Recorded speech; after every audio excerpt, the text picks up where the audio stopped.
Ganda talaga ng gupit ko, guys.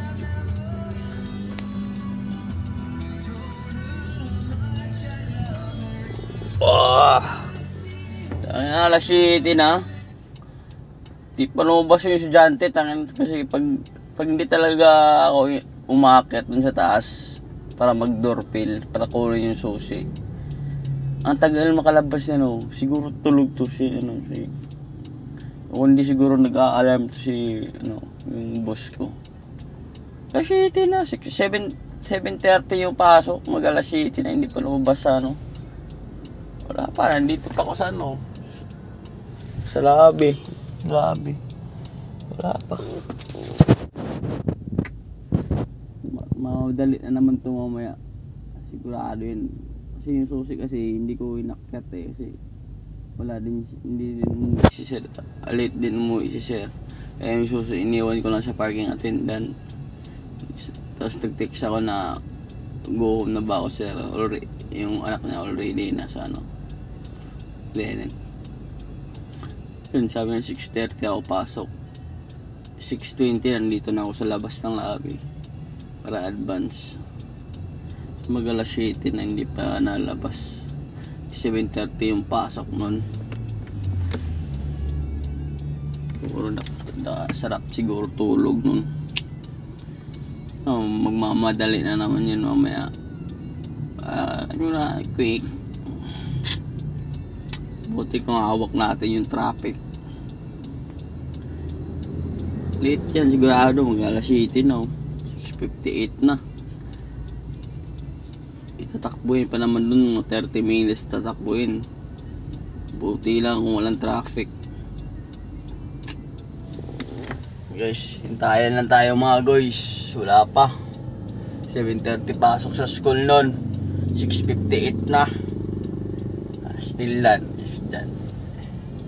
Ako nga 6:30 pasok ko, nag-a-alarm ako. Yung alarm ko 6:30 pasok ko.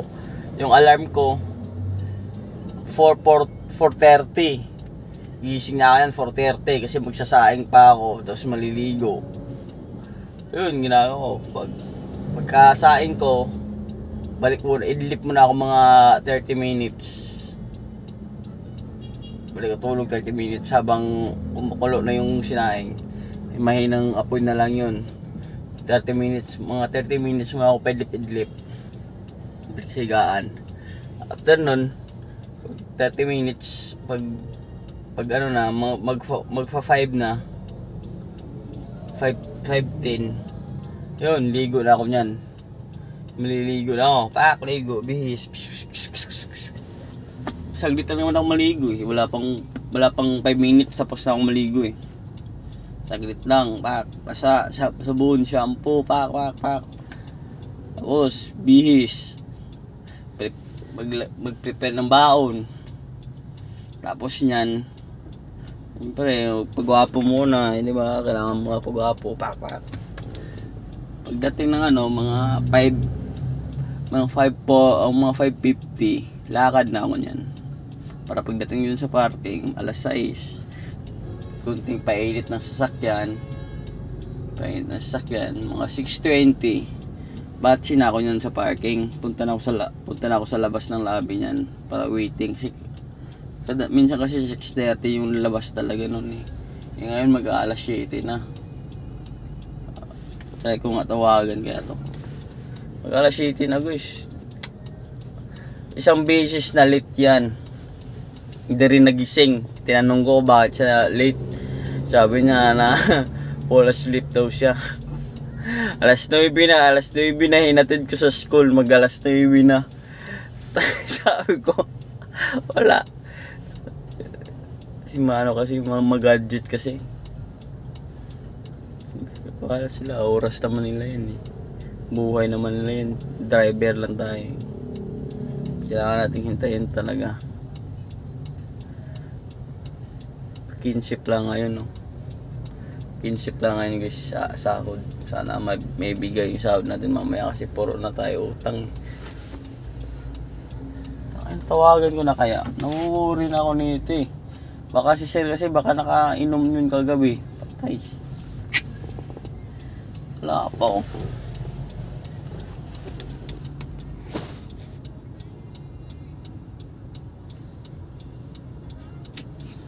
Gawin natin eh. Hindi ko na pwede tawagan kasi boss kasi yun.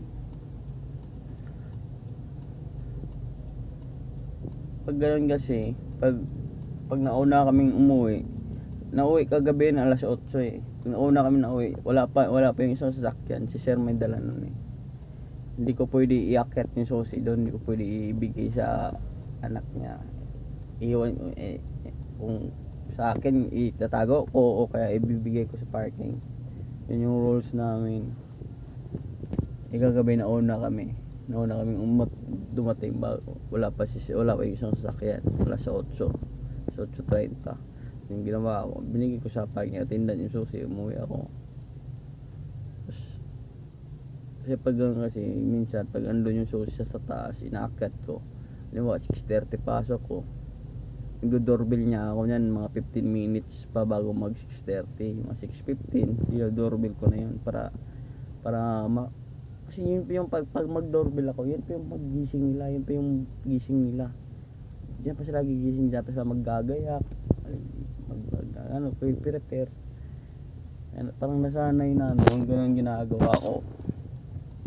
So ngayon, hindi ako naakyat, walang magigising. Labo naman, huwag mga ganyan, tulog yan. Ganyan ko lang, alas 7 na. Ano ba naman yan? Yan na guys, alas 8 na.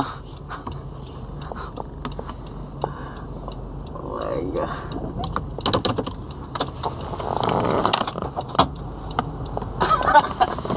What time your class? Already passed.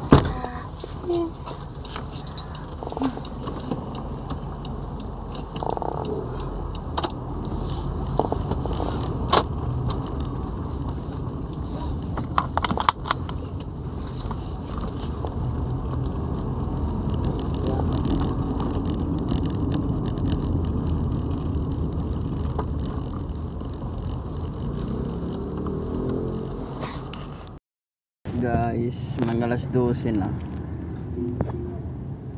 Ito yung hindi alam ng karamihan gigising ka ng maaga, kakauwi ka madaling araw, puyat. Itong amo ko kumakain pa dyan, sumasahod ka nga ng overtime, puyat ka naman. Ayos lang yun guys, kumikit. Yan yung hindi alam ng pamilya mo akala nila natutulog ka na ng maaga, hindi ka alam na nandito ka pa pala sa daan, naghihintay sa kailangan mo talagang tibayan dito sa pag katrabaho ka. Tibay lang talaga yung lakas ng loob. Nasa Malate pa kami.